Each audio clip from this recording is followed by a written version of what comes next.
খাবার কি আর মুখে রুচি আনতে পারে বল মা?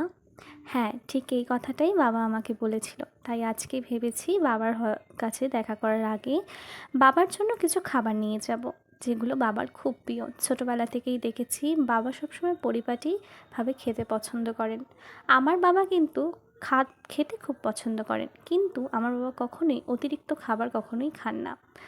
আজকে বাবার জন্য বানাচ্ছি চিংড়ি মাছের মালাইকারি, তার সঙ্গে বানাবো কফি ভাজা।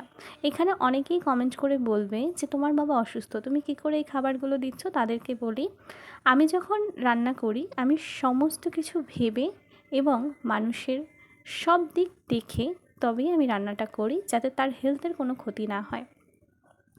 বাবার কাছে যখন যাই তখন আমার মনটা ভীষণ খারাপ হয়ে যায়, কারণ হসপিটালে এত মানুষ অসুস্থ এবং এত মানুষ এত সমস্যায় ভুগছে। যখন বেডে বেডে গিয়ে তাদেরকে দেখি মনে হয় সত্যি আমার কষ্টটা তো কিছুই নয়। দিনের পর দিন, মাসের পর মাস সেই মানুষগুলো রয়েছে। কথা বলতে বলতে রান্নাটাও কমপ্লিট করে ফেলেছি, বাবার খাবারটাও এখন বাড়তে শুরু করে দিয়েছি। দুদিন ধরে বাবার কাছে যেতে পারিনি, আমার পরীক্ষা চলছে। আর কিছু মানুষ আমাকে মেসেঞ্জারে অনেকবার নক করেছো এবং আমার বাবার খোঁজ নিয়েছো।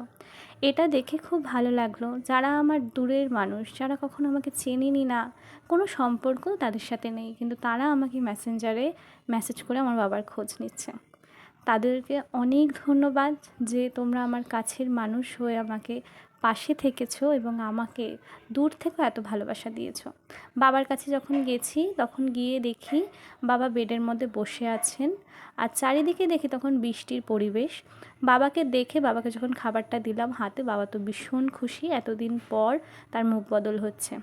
তারপর আমাকে নার্স দিদি ডেকে বললেন তোমার বাবার ডিসচার্জ হয়ে গেছে। মেসদি আর আমি গিয়ে বাবাকে নিয়ে চলে আসলাম। টাটা, দেখা হবে নতুন